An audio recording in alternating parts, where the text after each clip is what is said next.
চেন্নাই চিপক স্টেডিয়ামে নিজেদের ঘরের মাটিতে কলকাতা হারালো কিন্তু চেন্নাইকে, মানে একদম অবিশ্বাস্য, দারুণ খেললো, দারুণ। মানে কলকাতা নাইট রাইডার্সের হয়ে আজকের দিনটা পুরোপুরি ছিল সুনীল নারিনের। প্রথমে একটা ক্যাচ মিস করার পর সে যেভাবে জ্বলে উঠলো, যেমন বোলিংয়ে যেমন ব্যাটিংয়ে, দুই দিক থেকেই সেরা। মানে ব্যাট হাতে 18 বলে 44 রানের ইনিংস খেললো, বল হাতে 3 ওভার বল করলো, 13 রান দিয়ে তিনটে উইকেট তুলে নিল। বরুণ চক্রবর্তীও 4 ওভারে বল করে 22 রানে 2টো উইকেট। হর্ষিত রানা একটা মনে হয় উইকেট নিয়েছিল, 16 রান দিয়ে একটা উইকেট। আর বৈভব আরোরা 4 ওভারে 31 রান খেয়েছিল, তাও একটা উইকেট তুলেছিল। মানে প্রত্যেকে কলকাতার হয়ে ভালো বোলিং করেছে। সুনীল নারিন যেভাবে বোলিং করেছে, তারপর ধোনিকে যেভাবে আউট করেছে, একদম অবিশ্বাস্য। আর এইবার সব থেকে কলকাতার মানে সিএসকের বাজেট সিজন 2020 পরে এই হলো বাজেট সিজন সিএসকের। মানে প্রথম কথা, ঋতুরাজ গাইকোয়াড় যাও খেলছিল, ঋতুরাজ গাইকোয়াড় বাদ চলে গেল যার চোটের জন্য, যার কারণে সমস্যা হয়ে গেলো সিএসকের। এবং আজকের ম্যাচে যদি ঋতুরাজ গাইকোয়াড় থাকতো, আর কিছু রান অন্তত 25 থেকে 30 রান বেশি হতো। রাহুল ত্রিপাঠী, দীপক হুডা, এতগুলো প্লেয়ারকে নামালো, একটা প্লেয়ার কেউ করতে পারলো না।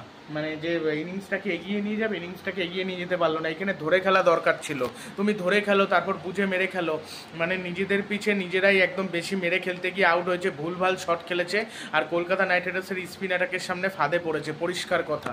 আর নূর আহমেদকে যদি প্রথম দিকে বল দিত, তাহলে কলকাতা নাইট রাইডার্স এত ভালো খেলতে পারতো না, আর একটু পরে হয়তো জিততো। নারিন অনেক আগে আউট হয়ে যেত। নূর আহমেদকে অনেক পরে বল দিয়েছে মহেন্দ্র সিং ধোনি হয়তো ভেবেই ছিল ম্যাচটা আমরা হেরে যাব, আগে দিয়ে লাভ নেই, থাক পরেই দিই নূর আহমেদকে, আগে অংশুল কাম্বোজ, তারপরে খালিল, এদেরকে দিই। তাও এই সিজনে খারাপ বল করেনি, ভালোই বল করেছে। আংশুল কম্বোজ বাজে বল করছে, এবার তাকে সময় দিতে হবে। তুষার দেশপান্ডে তখন এসেছিলো, তখনও কিন্তু সময় দিয়ে তারপর কিন্তু ভালো হচ্ছিল, খেলছিল। সময় দিতে হবে একটা প্লেয়ারকে, সময় না দিলে তো হবে না। আর ম্যাচটা তাড়াতাড়ি ফিনিশ করার কলকাতা চেষ্টা করেছিল, 104 রান চেস করার চেষ্টা করেছিল, 10 ওভারের মধ্যে চেষ্টা করেছে। 17 বলে 20 রান ইনিংস খেলেছে হলো অজিনকে রানে, ধরে খেলার দরকার, তাই ধরে খেলেছে। রিঙ্কু সিং 12 বলে 15 রান করেছে। কুইন্টন ডিকক 23 রানে আউট হয়েছে, 17 না 16 বলে যেন, 3খানা ছক্কা। কুইন্টন ডিকক ওই লেন্থ বলে আউট হয়, দেবদূত পাটিকালের মতো, একটু হালকা সুইং করে লাইন মিস করে আউট হয়ে যায়, একটু স্লোয়ার বল দিলে আউট হয়। সুনীল নারিন তো প্রথম বল থেকেই চালানোর চেষ্টা করছিল। আর কলকাতার ফিল্ডিং জঘন্য, ফিল্ডিং ভালো না করলে ভালো কিছু করতে পারবে না। আর একটা জিনিস আমি দেখলাম, 3টে ম্যাচে মঈন আলী এসছে, 3টে ম্যাচই কলকাতা জিতেছে। 3টে ম্যাচে মঈন আলী ছিল না, 3টে ম্যাচই কলকাতা হেরেছে। 6টা খেলেছে, 3খানা জিতেছে, 3খানা হেরেছে। এখন কলকাতা নাইট রাইডার্স বোধহয় 3 নম্বরে চলে এসছে। মাটিতে চেন্নাই বধ হলো, মানে সেরা সেরা ম্যাচ লাগলো। তবে একটু হাই স্কোরিং ম্যাচ হলে ভালো লাগতো। মানে হাই স্কোরিং বলতে এই পিচে 155 160 যদি রান হতো খুব ভালো হতো। এই রানটাই কলকাতা করতে পারতো না, শিওর আমি। কেন, আর আমার যতদূর মনে হচ্ছে প্রথম ইনিংসে একটু বলটা বেশি টান করছিল। আমার মনে হয়েছিল টসের সিদ্ধান্তটা ভুল ছিল, কিন্তু পরে দেখলাম যে টসের সিদ্ধান্ত কলকাতায় ঠিক নিয়েছিল। কেন, প্রথম ইনিংসে বলটা টান বেশি করছিল পরের ইনিংসের তুলনায়। প্রথম ইনিংসে স্লো ছিল, পরের ইনিংসে একটু ব্যাটিং সহায়ক পিচ হয়েছিল। কেন, ব্যাটে ভালো বল আসছিল, প্রথম ইনিংসে আবার আসছিল না। আর এই পিচে তখনই রান করা সম্ভব, ফাস্ট বোলার যদি বেশি খেলানো যায়।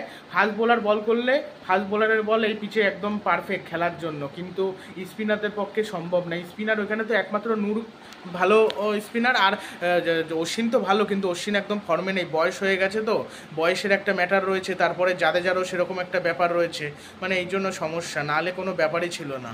নাহলে কিন্তু মানে চেন্নাই সুপার কিংস ভালো খেলতে পারতো। চেন্নাইয়ের ফ্যানদের মন খারাপ সবই মেনে নিচ্ছি, কিন্তু চেন্নাই আজকের ম্যাচটা মানে চেষ্টাই করেনি জেতার জন্য, পরিষ্কার কথা। ঠিক কলকাতার মাটিতে কলকাতাকে হারিয়েছিল না চেন্নাই 2023 সালে, আবার চেন্নাইয়ের মাটিতে চেন্নাইকে হারিয়েছিল কলকাতা, ঠিক এইবারও সেরকম হতে চলেছে। এই পরের ম্যাচেই হয়তো চেন্নাই, যে কলকাতার মাটিতে যে চেন্নাই ভালো খেলে দেবে।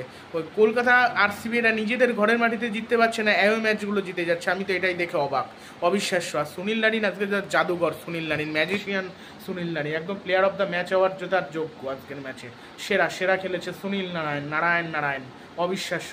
ভিডিওটি ভালো লাগলে চ্যানেলটি সাবস্ক্রাইব করবেন এবং ভিডিওটি শেয়ার করতে ভুলবেন না। এখন দেখা যাক কোন দল জেতে। আর কলকাতা নাইট রাইডার্সের মাত্র 2 উইকেট পড়েছিল, মানে ওপেনাররা শুধু ফিরে গেছিলো, ভেঙ্কটেশ্বর, তারপর রমনদীপ সিং, তারপরে বাকি সব যেসব ব্যাটসম্যানরা তাদের না আঙ্ক্রিস রঘুবংশী ব্যাটই করতে লাগেনি। আর রাহানে কিন্তু ভালোই কলকাতার হয়ে ভালো খেলছে, এই সিজনে ভালো খেলছে। রাহানে যদি চেন্নাই দলে থাকতো বা ঋতুরাজ গায়কোয়াড় থাকতো, এই রানটা আরও ভালো হতো। আর দুবে একদম ফর্মে নেই, আমি দেখে কিছুদিন আগেই দুবে ফর্মে ছিল, এখন অফ ফর্মে চলে গেল। মানে এইটাই হলো প্লেয়ারদের মানে ব্যাপার, কখন কোন প্লেয়ার যে ফর্মে থাকে না, কোন প্লেয়ার যে ফর্মে থাকে বোঝাই যায় না। কয়েকদিন আগে ফর্মে ছিল না, এখন আবার ফর্মে চলে আসে, সেরকমও থাকে। রাহানে যেমন ওই টি-20 লিগে টিকে ভালো খেলছিল, যার জন্য কলকাতা ক্যাপ্টেন করলো। রাহানের ক্যাপ্টেন্সি সেই লেভেল না, বাট চেষ্টা করেছে জেতার জন্য, বাট কিন্তু নিজেদের ঘরের মাটিতে খেলতে হবে। মঈন আলীকে তুমি যদি না খেলাও, সেই জায়গায় তুমি রোমম্যান পাওয়েলকে খেলা, একটা ব্যাটিংও তুমি পেয়ে গেলা। একটা জনসন মার্কায় তুমি তার পরিবর্তে তুমি পাওয়েলকে দিয়েই বল করালে, পাওয়েল মাল খেলেও ব্যাটিংটা করে দিতে পারবে, তাহলে পাওয়েলই বেটার। মঈন আলীকে খেলাও, নাহলে পাওয়েলকে খেলাও, এইভাবে খেলাও। তুমি অ্যান্ডি স্নোকে খেলানো দরকার, একটা এক্সট্রা বোলার খেলানোর থেকে একটা অলরাউন্ডার খেলানো ভালো। এখন ইম্প্যাক্ট প্লেয়ারের রয়েছে রুল, দরকার হলে বোলিং তুমি নিয়ে নাও ইম্প্যাক্ট, তুমি অলরাউন্ডার বেশি খেলাও, তাহলেই তো হয়ে যাচ্ছে। অলরাউন্ডার বেশি খেলালে লাভ বেশি, ম্যাচ জেতা যায়।